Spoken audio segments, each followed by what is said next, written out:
우리는 한마디로 코로나 시대를 살아가고 있습니다. TV 뉴스를 보면 거의 모든 뉴스가 그날의 확진자에 대한 이야기로 시작하는 것을 볼 수 있습니다. 작년 말 중국의 우한에서 시작했던 이 코로나 바이러스가 우리나라에서 첫 확진자가 나온 것은 1월 20일이었습니다. 그 후로 이제 5개월이 지나가는 현 시점에서 6월 6일 0시 기준으로 했을 때 우리나라 누적 확진자 수가 11,719명이었고요. 사망자가 273명이었습니다. 지금 전 세계의 확진자 수를 보게 되면 정말 우리나라는 선방하고 있는 게 사실입니다. 그럼에도 불구하고 아직도 감염은 진행 중이어서 안심할 수 없는 그런 상황이기도 하죠. 문제는 이 코로나로 인해서 우리 일상에 참 많은 변화가 일어났고 또 변화가 일어날 것 같습니다.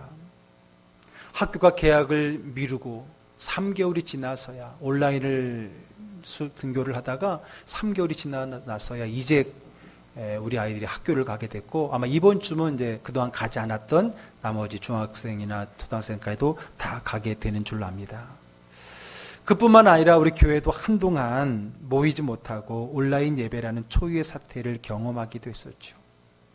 대구 신천지 교회에서 집단 감염으로 인해 감염 전파의 중심에 종교, 특히 교회가 있다는 이 불편한 시선을 우리는 감당해야만 했습니다.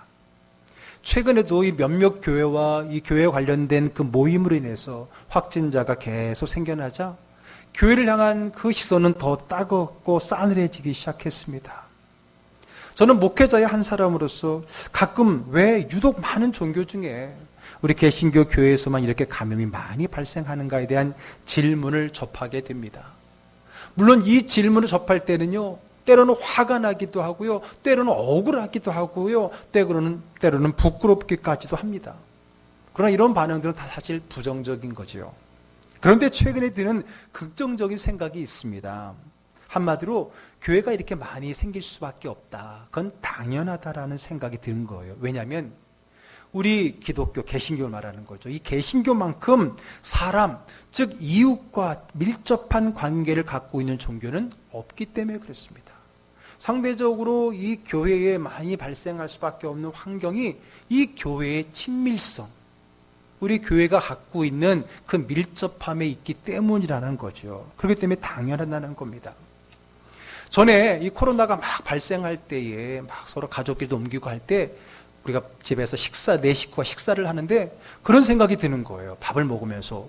만약에 우리 중에 한 명이라도 걸리면 나머지 세 명은 100% 걸린다. 왜? 그럴 수밖에 없어요. 특별히 저희 집은 굉장히 좀 생활 밀착형 가정이거든요. 같이 그래도 밥 먹는 시간, 함께 밥 먹는 시간도 많고요. 뭐 비말이 튈 정도가 아니라 우리 밥풀이 튈 정도로 얘기도 하고요. 그리고 스킨십도 많고 그러기 때문에 우리 집에서 누가 하나 걸리면 당연히 100% 걸린다는 거예요. 그러면서 어떤 생각이 들었냐면은 오히려 가족 중에 한 명이 걸렸는데 다른 가족들은 다 멀쩡하고 무사하다 그러면 그 집은 뭔가 문제가 있다는 생각이 딱 드는 거 있죠. 그렇지 않겠어요?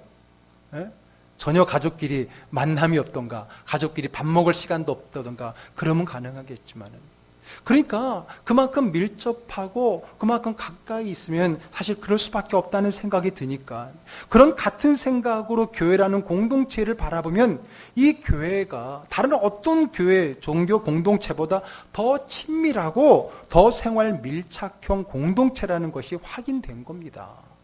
그런 면에서 우리가 이해하는 게 참 좋은 이해라고 생각이 됩니다.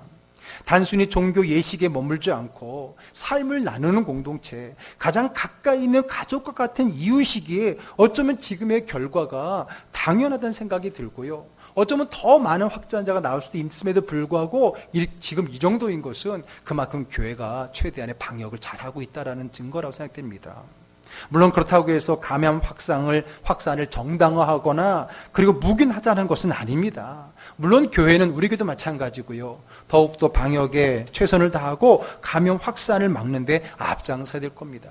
그럼에도 불구하고 우리가 자꾸만 이 교회라는 단어의 불편한 뉴스를 접할 때 좀 위기소침해지는데 한편의 마음으로는 당연하다.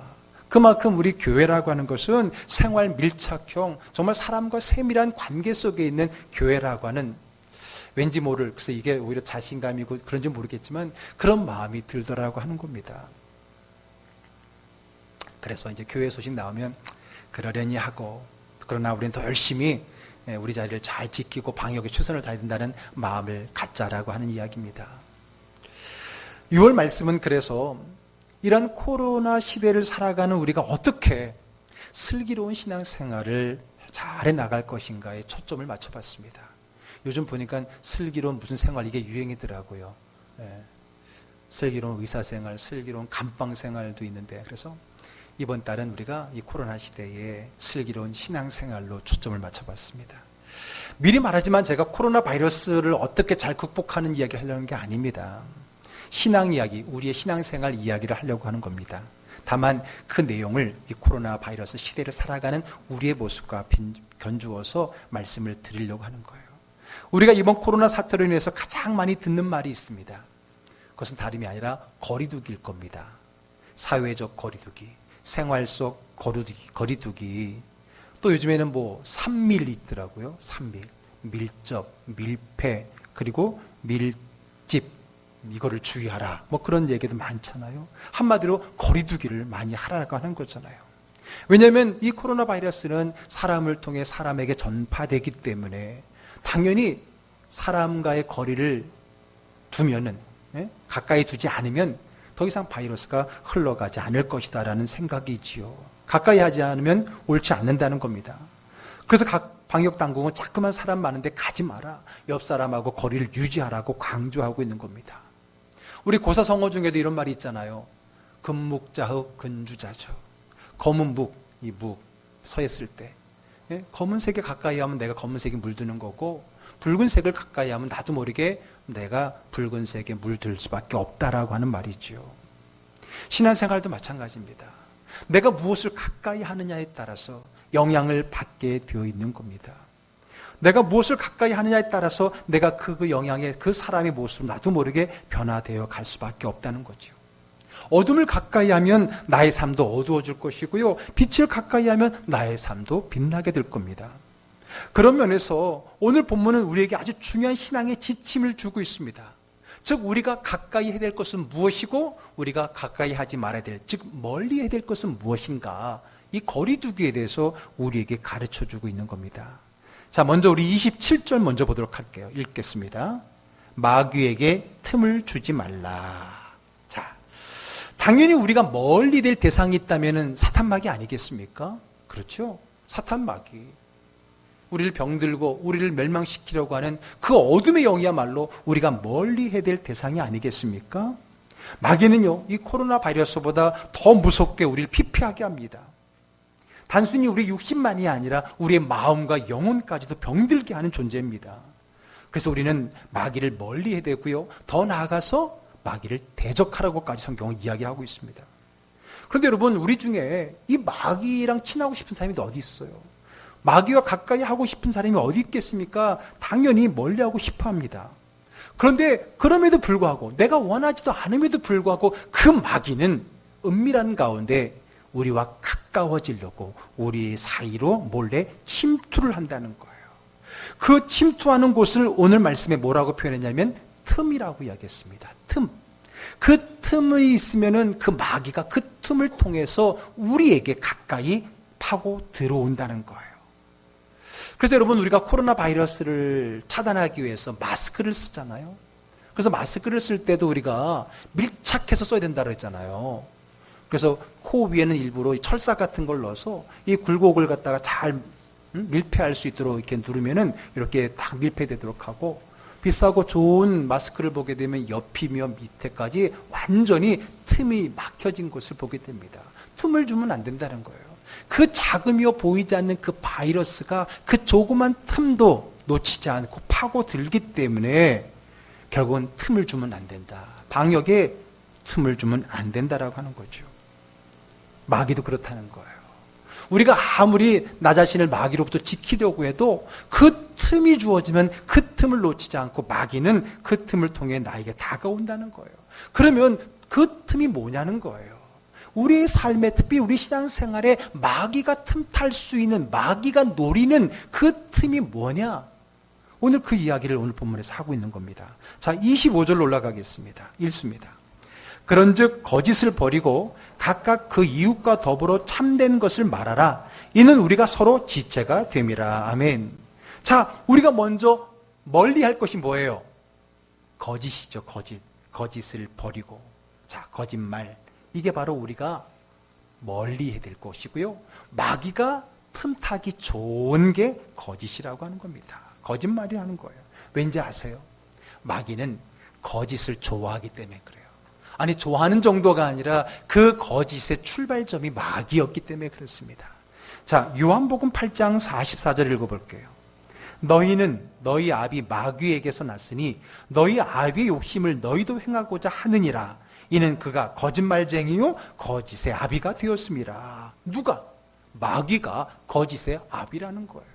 그러고 보니까 처음 마귀가 우리 조상 아담과 하와를 꼬실 때도 거짓말한 거잖아요. 이것을 먹으면 정령 죽으리라. 이것을 먹으면 그런 하나님의 말씀을 어기고 이것을 먹으면 죽는 게 아니라 너희가 하나님처럼 된다라는 거짓말을 가지고 접근을 해왔잖아요. 사탄 마귀는 거짓의 아비입니다. 여러분, 우리가 다 거짓말 해봐서 알지만은 이 거짓말은 마귀가 틈타기 좋은 틈이라고 하는 거예요. 한번 생각해 보세요. 거짓말 하나가 하나로 끝나버립니까? 아니에요. 그 거짓말을 완성하기 위해서는 또 다른 거짓말로 알리바이를 만들어 가야 되잖아요. 거짓말이 또 거짓말을 만듭니다. 그 거짓말을 참말처럼 만들기 위해서 우리는 더 많은 거짓말 속에 빠져버리고 나중에는 돌이킬 수 없는 자리에 가 있을 때가 한두 번이 아니었잖아요. 여러분, 거짓말을 할 때 내 마음이 기쁩니까? 아니면 불안합니까? 거짓말을 한 번도 안 해보신 분처럼 보이는데 그런 거짓말은 없지요. 자, 여러분, 거짓말할 때 마음이 기뻐요? 아니면 불안해요? 그래요. 그게 정상인 거예요. 불안하잖아요. 불안한 거예요. 가슴이 떨리는 거예요. 당황하게 되는 것이고요. 그것은 결국 거짓말이 틈이 되어서 그 틈을 타고 어둠의 영이 내 안에 들어왔기 때문에 그래요. 그 어둠의 영이 들어오기 때문에 내 마음이 불안해지는 거예요. 하와가 그 말대로 선악과를 먹었으면 내가 자신감이 생기고 하나님처럼 돼야 되는데 오히려 당황하게 되고 불안하게 되고 무서워하게 되고 숨게 되었던 거와 마찬가지인 거죠. 거짓말, 거짓, 그것은 사탄 마귀가 우리를 침투해 들어오는 틈이라고 하는 겁니다. 그래요. 근데 여러분, 오늘 본문에는 거짓말만 얘기하고 있지 않아요. 거짓말만 아니라 안 좋은 말도 마귀의 틈이 된다는 거예요. 29절 읽어볼게요. 무릇 더러운 말은 너희 입 밖에도 내지 말고 오직 덕을 세우는 데 소용되는 대로 선한 말을 하여 듣는 자들에게 은혜를 끼치게 하라. 여러분, 거짓말만이 문제가 아니라 무슨 말? 더러운 말도 문제예요. 더러운 말이 뭐예요? 지저분한 말, 욕, 물론 그것도 포함될 수 있겠죠. 그런데 여러분, 오늘 성경에 더러운 말이 뭐냐라고 하는 것이 그 다음에 나와 있는 그 반대인 선한 말에 대한 그 표현 속에 들어가 있어요. 자, 우리가 멀리 될 것은 더러운 말이고 그리고 가까이 될 것은 선한 말이잖아요. 근데 선한 말에 뭐라고 표현되냐면 앞뒤로 오직 덕을 세우는 데 소용되는 대로 선한 말을 하여 듣는 자들에게 은혜를 끼치게 하라 그랬잖아요. 자, 이 선한 말을 이야기하면서 두 가지를 얘기했어요. 첫 번째가 뭐냐면 덕을 세운다는 얘기를 했고요. 두 번째는 은혜를 끼친다는 이야기를 했어요. 그렇죠? 뭐가 선한 말이에요? 덕을 세우고 은혜롭고 은혜를 끼치는 말이 선한 말이에요. 그러면 이제 더러운 말은 그 반대니까 더러운 말은 뭘 더러운 말이라는 거예요? 덕을 세우지 못하고 덕스럽지 못하고 그 다음에 은혜를 끼치지 못하는 은혜롭지 않은 말이 더러운 말이라고 하는 겁니다. 자, 그런데 오늘 말에 대해서 두 가지를 얘기했습니다. 가까이 될 말은 뭐예요? 참된 말이고 선한 말이고 멀리 되는 말은 거짓말이고 더러운 말인데, 근데 여러분, 이 두 가지를 같이 서로 병행하면서 놓고 있는데 여기서 우리가 주의할 것이 있습니다. 뭐냐면은 참된 말을 한다라고 하는데 이 참된 말과 선한 말을 우리가 잘 조화를 이루어야 된다는 얘기인 거예요. 자, 우리가 때로는 옳은 말이죠. 사실이죠. 그런데 그 옳은 말 사실을 내뱉었을 때 그것은 옳은 말이고 사실이지만 상황적으로는 덕스럽지 못하고 은혜롭지 못한 경우가 있다는 거예요. 있어요, 없어요? 있어요. 분명 맞는 말 했어요. 분명 옳은 말을 했어요. 맞아요. 사실이에요. 근데 그 말이 주는, 그 말을 통해 끼치는 영향이 덕이 안 되고, 그리고 은혜가 안 되는 경우가 있어요, 없어요? 있단 말이에요. 그래서 여러분, 요즘에 이런 말이 있죠. 요즘에 신조어가 참 많이 나오는데 이런 말이 있어요. 죄송합니다. 팩트 폭력이라는 말이 있어요. 영어와 이제 한자 말이 섞였어요. 팩트, 사실. 근데 뒤에 뭐가 붙었어요? 폭력이라는 거예요. 사실이에요. 맞아요. 근데 그것이 상대방에게 폭력이 될 수 있다는 거예요. 못 들어보셨어요? 네? 팩트 폭력. 옳은 말, 사실. 어떤 사람 있잖아요. 참 맞는 말을 기분 나쁘게 하는 사람들 있잖아요. 네, 그렇잖아요. 우리 자녀들이 우리 부모님들 얘기 들으면 다 옳은 말인데 기분은 되게 나빠. 참 옳은 말로 상대방의 마음을 상하게 하는 일들이 얼마나 많은지 몰라요. 신앙 안에도 그런 거예요. 맞아요. 신앙이 얼마나 그런 규범적인 게 많아요. 그걸 가지고 누군가에게 얘기하는데 그것을 들은 사람들의 마음은 기쁨이 아니라 오히려 왠지 기분이 쌩하고 덕이 되지 않고 은혜롭지 않고 오히려 관계가 깨지고 불편해지는 경우가 많다는 거예요.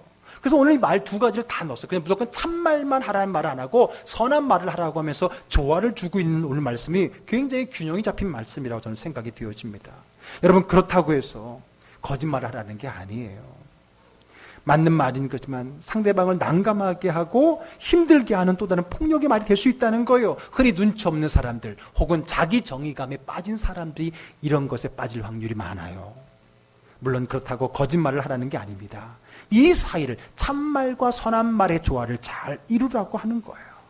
그래서 오늘 본문에서는 멀리 해야 할 말이 거짓말, 더러운 말이고 가까이 해야 될 말이 참된 말, 선한 말인데 이 참된 말과 선한 말의 조화를 잘 이루는 지혜로운 슬기로운 신앙인으로 살아가기를 주의 이름으로 축복합니다. 이 지침은 이 말이 덕을 세우는지 항상 말을 할 때는 물론 사실인지 아닌지 거짓을 말하면 안 되지만 그러나 사실일지라도 이 말이 덕이 되는지 이 말이 은혜를 끼칠 수 있는지를 우리가 항상 살피면서 이야기할 때 우리가 정말 아름답고 지혜로운 신앙의 삶을 살아낼 수 있다는 거예요. 다시 말해서 사탄 마귀는 거짓말, 더러운 말, 요 말을 틈타는 거예요. 이 말을 틈타서 우리에게 들어와서 장난질을 할 수 있다는 거죠. 옳은 말을 듣고도 상처를 입잖아요. 그럼 당연히 마귀가 틈타는 거죠. 자, 그럼 마귀가 또 잘 들어온 두 번째 틈이 있습니다. 첫 번째 말이라고 한다면 두 번째 틈이 있어요. 자, 26절 읽겠습니다. 분을 내어도 죄를 짓지 말며 해가 지도록 분을 품지 말고. 자, 두 번째 마귀가 잘 들어오는 틈이 뭐라고요? 분입니다. 분노, 화를 이야기하는 거예요. 분. 여러분, 최근에 우리나라는 분노 조절 장애라는 말을 많이 듣죠. 분노 조절 장애에 있는 사람을 보기도 하지만 분노 조절 장애 사회를 보기도 합니다. 그래서 여러분, 쉽게 말하면 많은 사람들이 화가 나 있어요. 누구 하나 건드리면 금방 울 것 같고 누구 하나 걸리기만 하면은 그 화를 막 풀어서 오히려 해코지를 당할 수 있는 그런 사회를 우리가 살아가고 있습니다. 지금 이 사회가 정말 화가 많이 나 있어요. 무엇이 우리를 그렇게 화나게 하는지는 다르고 많이 있겠지만 분명한 것은 그 분, 그 화가 마귀가 좋아하는 틈이라는 거예요. 마귀는 그 화와 분을 통해서 우리 안에 쉽게 침투해 들어온다라고 하는 겁니다. 여러분, 순간에 화를 참지 못해서 무너지는 경우가 얼마나 많습니까?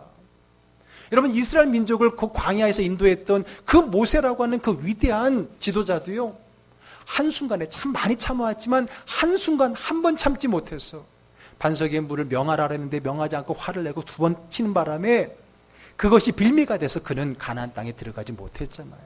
물론 가나안 땅에 들어가지 못하는 많은 이유가 있지만 그러나 성경은 분명히 그것 또한 하나의 이유였다라고, 빌미가 됐다라고 성경은 분명히 얘기하고 있는 겁니다. 우리의 그 화, 분을 통해서 사탄 마귀는 틈타고 들어온다는 거예요. 여러분, 잘 참는다고 능사가 아닙니다. 잘 풀어내는 것이 중요한 겁니다. 여러분, 참는 것은 전에도 말했지만 없어지는 게 아니라 저축되는 걸 알았잖아요. 참고 하면은 그 참은 것이 응축되고 더 이상 참을 수 있는 용량이 부족할 때 그것이 터지게 되면은 차라리 한 번 참지 않고 했을 것보다 더 큰 폭발력이 나타나게 된다고 얘기했잖아요. 그래서 여러분, 참는 게 능사가 아닙니다. 우리나라 사람들은 화병이라고 그러잖아요. 참지 않고 풀지 못해서 저축해놓은 화들이 모이 화병이 되고, 그것이 폭발하게 되면 더 큰 화를 일으킬 수 있다라고 하는 말이에요. 다 차서 결국 폭발하게 되면 나도 죽고 상대방도 죽게 되는 겁니다. 물 한 바가지를 끌 수 있는 그 불을 소방차가 와도 끄지 못할 불이 될 수도 있다라는 거예요. 왜 화나는 일이 없겠어요? 왜 불이 생길 수 없겠어요? 있지요. 여러분, 오늘 성경에도요, 화를 내지 말라 그랬어요? 분을 내지 말라 그랬어요? 아니에요. 화내지 말라, 분내지 말란 말 없어요. 화를 내어도, 분을 내어도라는 거예요. 그 말은 뭐예요? 우리가 화나는 날이 있고 화날 일이 있다는 걸 주님도 아시는 거잖아요. 낼 수 있어요, 날 수 있어요. 문제는 그거를 뭐예요? 마음에 품으면 안 된다라고 하는 거예요. 그게 사탄이 나에게 침투할 틈이 되기 때문에 그렇습니다. 문제는 분을 내어도 해가 지도록 분을 품지 말라라고 하는 겁니다. 품지 말라는 거예요. 왜냐하면 분은 마귀의 먹잇감이기 때문에 그래요. 마귀가 틈타기 좋은 환경, 마귀가 생활하기에 너무 좋은 환경이기 때문에 그렇다는 거예요. 그래서 여러분, 우리는 아까도 말했지만 분을 안 낼 수는 없지만 내되 건강하게 푸는 방법을 익혀야 됩니다. 한 가지 주의할 것은 내 분을 풀려고 상대방을 분노케 하면 안 됩니다. 분을 그때그때 풀으라니까 자기 분 풀다가 남의 분노하게 되면 안 된다는 거예요. 나는 다 풀렸다고 할렐루야 하는 동안 상대방은 마귀의 먹잇감이 될 수 있다는 거예요. 나는 뒤끝이 없다고 딱 던져버리고 상대방 힘들게 하면 안 된다라고 하는 거예요. 우리는 신앙인입니다. 그렇기 때문에 이 화와 분도 믿음으로 풀어낼 수 있어야 되는 거예요. 세상 사람들도 그 환과 불을 푼 여러 가지 방법을 제시하잖아요. 뭐 운동을 하라, 뭐 취미를 그건 세상적인 방법인 거고, 우리 믿음의 사람이라면 뭔가 신앙적인 방법이 있어야 될 거 아닙니까? 믿음 안에서 우리의 화와 분을 저장하지 말고 품지 말고 풀어내야 되는 거예요. 원론적으로 말하면 우리는 신앙이기 때문에 그 모든 분과 화의 감정의 찌꺼기들을 다 십자가에 못 박아 버려야 된다는 겁니다. 아멘. 자, 오늘 보면 31절 읽어볼게요. 너희는 모든 악독과 노함과 분냄과 떠드는 것과 비방하는 것을 모든 악의와 함께 버려버려야 돼요. 품어야 되는 것이 아니라 버려야 되는 겁니다. 아까도 말했지만 그 푸고 버리는 방법이 있는데 여러 가지가 있지만 특별히 기도의 방법을 제안합니다. 여러분, 기도 그러면 굉장히 고상한 언어로서 하나님이 들으시기에 좋은 말로만 해야 되는 걸로 착각하는데 아닙니다. 오히려 우리는 기도를 통해서 나의 안에 있는 모든 것을 다 쏟아내는 시간을 가져야 되는 겁니다. 욕하고 싶고요, 누군가를 꾸짖고 싶다고요, 기도를 통해서 충분히 가능하다는 거예요. 하나님 앞에 기도의 시간을 통해서 우리의 모든 그 감정의 찌꺼기를 다 내려놓아야 되는 거예요. 여러분, 시편을 보세요. 시편은 시이자 노래이자 기도이거든요. 시편을 보세요. 자기가 힘들게 하는 사람들, 즉 대적들을, 원수들을 욕하고 심지어는 저주하는 기도가 얼마나 많이 있습니까? 그것을 하나님 앞에 다 쏟아내는 거예요. 하나님 앞에. 이게 중요한 겁니다. 그리할 때 여러분, 그러한 원수를, 대적하는 원수에 대해서 속상해하고 원망하고 불평하며 심지어는 그들이 죽기를 바라는 그런 기도문들이 시편에 등장하지만은, 그러나 그 시의 끝부분에 가게 되면 결국은 그 마음이 평안해져서 하나님이 여전히 나의 하나님이십니다 고백하며 하나님을 찬양하며 그 시편이 마무리되는 걸 우리가 보잖아요. 여러분, 힘들고 어려운 마음이 있습니까? 괜히 고상한 척하고 나는 아닌 것처럼 하지 말고 사람 앞에는 그래야 할지라도 하나님 앞에 나와서 모든 것을 다 쏟아낼 수 있기를 주의 이름으로 축복합니다. 아멘. 그래요. 여러분, 그런 방법을 활용하세요. 쌓아두지 마세요. 특별히 새벽 기도회가 이 나의 감정을 쏟아내기 참 좋은 시간입니다. 마음껏 울고 마음껏 소리치며 기도할 수 있는 거예요. 화가 나면 욕도 하세요. 저도 그래요. 저 여기서 많이 일러요, 하나님한테. 하나님, 죄송합니다. 그 자식이요. 속으로는 그러면서 아닌 척. 하나님 앞에, 그러니까 내 마음속에 하나님한테 속이니까 내가 도대체 누구한테 하나님한테 풀밖에 없지. 사람에게 풀면 또 그 사람에게 화가 전달될 수 있죠. 여기서 다 일러요, 여러분. 나 속상해 하면 다 하나한테 일른다니까, 제가. 그래서 여러분, 새벽 기도 시간에 음악을 크게 트는 이유가 목사 기도 소리 못 듣게 하기 위해서예요. 그리고 제가 일부러 이렇게 여러분 뒤돌아서 하는 게 여러분 제 소리 못 듣게 하기 위해서 그렇고요. 중요한 거는 입을 좀 막으면서 기도하고 그래요. 쏟아내지 않으면, 건강하게 풀지 않으면 그게 뭐예요? 사탄 마귀가 나에게 침투할 수 있는 틈이 되기 때문에 그렇다는 거예요.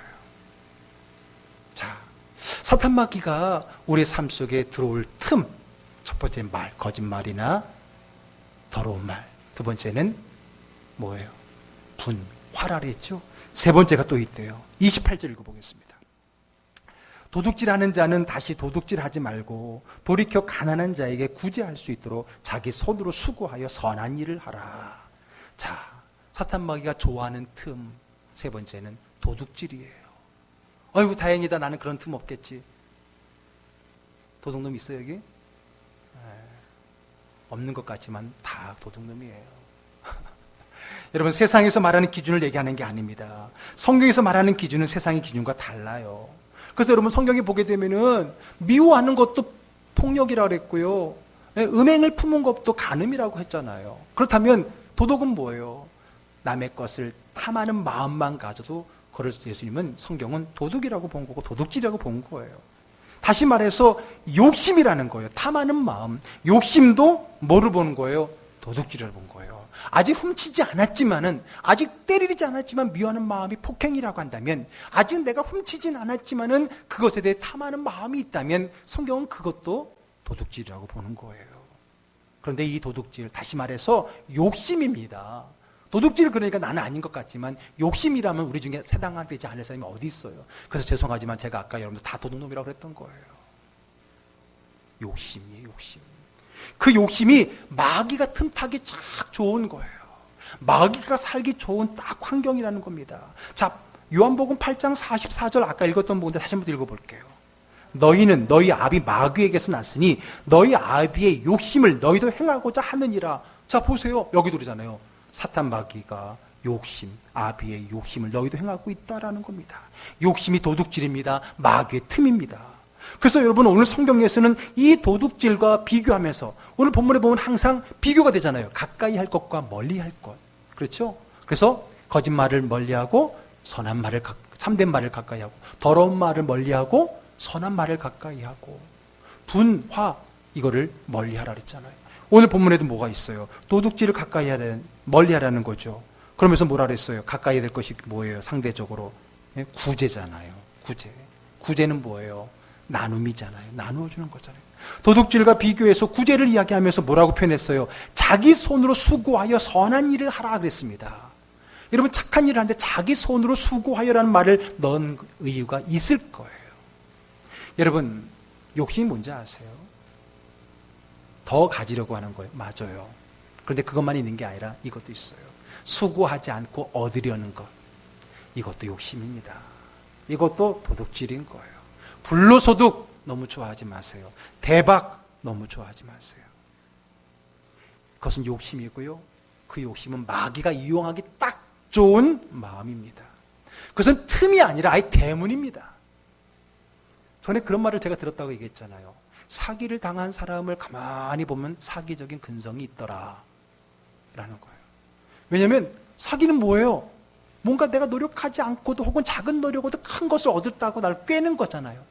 결국은 뭐예요? 그 꿰임에 넘어갔다는 건 나도 그렇게 되고 싶다라는 내 욕심이 첨가됐기 때문에 그런 거예요. 아니에요. 나는 그렇지 않아요. 그런 사람은 안 넘어갑니다. 누가 넘어갑니까? 그런 마음이 있기 때문에 넘어가는 거예요. 다는 아니겠지. 왜냐하면 사기당한 분 중에도 선한 분도 있겠지만. 그러나 그 말이 이해가 되더라는 거예요. 우리 안에 나도 모르게 그런 게 있잖아요. 불로소득. 한 방에 대박. 한 번에 해갖고 그냥 이런 마음이 욕심이고 도둑질이고 그 마음은 사탄이 이용하기에 딱 좋은 마음이라고 하는 겁니다. 사실 모든 우리의 불행은 욕심에서 비롯된다는 거예요. 결국 마귀는 우리를 행복하게 만드는 것이 아니라 불행하게 만드는 거예요. 그 불행의 길을 알기 때문에 그 길을 통해 우리를 이끌어가고 있는 거예요. 그래서 우리는 마귀가 침투하는 틈, 적어도 오늘 본문을 통해 세 가지를 우리가 확인했다면 그 틈을 메꿔야지요. 틈을 주면 안 되죠. 그 바이러스가 틈타지 못하도록 막아야 되는 겁니다. 그런데 여러분, 이제 마귀의 틈만 막으면 되느냐? 아닙니다. 여러분, 틈을 막는다는 거, 어둠이 접근하지 못하게 하는 것은 소극적 방법입니다. 그러면 여러분, 적극적인 방법, 긍정적인 방법은 뭘까요? 마귀가 가까이 하지 못하도록 하기 위한 가장 중요한 방법, 적극적인 방법은 뭘까요? 그거는 하나님을 가까이 하는 거예요. 아멘? 여러분, 하나님과 마귀는 상극이잖아요. 그렇죠? 하나님을 가까이 하면 마귀는 멀어지는 거예요. 반대로 마귀를 가까이 하면 하나님은 멀어지는 거예요. 두 주인을 섬길 수 없다라고 성경이 얘기했어요. 마치 N극과 S극과 같이 상극인 거예요. 서로 다른 거예요. 그러므로 마귀를 멀리하는 것은 소극적 방법이라고 하면 마귀가 나에게 틈타지 못하도록 아예 그 틈을 메워야 되는 거예요. 뭘로 메워야 되는 거예요? 하나님으로 메워야 되는 거예요. 하나님을 가까이 하면은 어때요? 마귀는 절로 멀어지는 거예요. 멀어지는 겁니다. 자, 시편 73편 28절 읽어볼게요. 하나님께 가까이 함이 내게 복이라. 아멘. 맞습니까? 그렇게 믿습니까? 그래요. 또 볼게요. 야고보서 4장 8절입니다. 하나님을 가까이 하라. 그리하면 너희를 가까이 하시리라. 네, 우리가 하나님을 가까이 하면 하나님이 우리가 가까이 하시게 되고, 그럼으로써 마귀가 들어올 틈이 없어지는 거예요. 거리두기. 멀리 해야 될 것과 가까이 될 것이 있다는 거예요. 우리 신앙생활 속에서. 하나님을 가까이 하기 위해서는 그럼 우리가 해야 할 일이 있습니다. 하나님은 바로 하나님의 영이신 성령을 통해서 우리가 가까워지기 때문에 그래요. 그래서 오늘 성경에 이 말씀을 잊지 않고 기록해 놓은 거예요. 30절 읽어보겠습니다. 하나님의 성령을 근심하게 하지 말라. 그 안에서 너희가 구원의 날까지 인치심을 받았느니라. 하나님의 성령, 하나님과 가까이 하게 하는 그 통로인 성령님을 근심하게 해서는 안 된다. 왜? 그분을 통해서 하나님이 우리에게 가까이 오기 때문에 그러는 거예요. 하나님과 관계가 소원해지고, 하나님과 관계가 불편해지고, 하나님 관계가 근심되면은 그 관계는 원활하거나 완전한 소통을 이룰 수 없는 거예요. 그래서 여러분, 하나님과 가까워지려면, 아까 마귀와 가까워지려면은 세 가지를 하면은 마귀와 가까워진다 그랬어요. 그 마귀가 들어올 틈이라니까. 그러니까 그거는 메운 그 자리에 하나님의 영으로 채워야 돼요. 여러분, 오늘 식사하시고 목장 모임을 할 때 나의 삶에 있어서의 마귀가 들어온 틈은 뭔지, 그리고 하나님이 앞에 가까이 할 수 있는 나의 방법 뭔지를 한번 나눠보세요. 오늘 본문에 세 가지만 제시했지만 우리 삶 속에 참 다양한 게 많이 있을 겁니다. 여러분들이 어떤 상황에 마귀가 틈을 타 왔는지를 체험을 통해서 충분히 이야기를 나눌 수 있을 거로 생각됩니다. 그러나 분명한 것은 이제는 마귀가 틈을 주지 않는 정도가 아니라 이제는 마귀가 아예 틈도 할 수 없는 그 틈을 하나님으로 채우고 하나님의 영으로 채워야 되는 줄로 믿으시길 바랍니다. 그래야 우리가 하나님의 성령의 충만함을 통해서 이 성령의 인도를 따라서 마귀와 멀어지고 늘 하나님과 가까이 사는 슬기로운 신앙인의 삶을 살 수 있기 때문에 그렇습니다. 오늘 슬기로운 신앙생활의 첫 번째, 거리두기. 멀리 해야 될 것과 가까이 해야 될 것에 대해서 말씀을 나눴는데, 여러분 그 마음에 잘 새기고 정말 마귀에게 틈을 주어서 늘 마귀의 불행의 그 씨앗을 통해서 불행한 삶을 살 것이 아니라 늘 성령 충만하여 늘 하나님과 함께함으로써 날마다 즐겁고 행복하며 건강한 믿음의 영적인 신앙의 삶을 함께 누려가는 저와 여러분, 즐거운 성도, 슬기로운 신앙생활하는 성도님 되기를 주의 이름으로 축복합니다. 기도하겠습니다.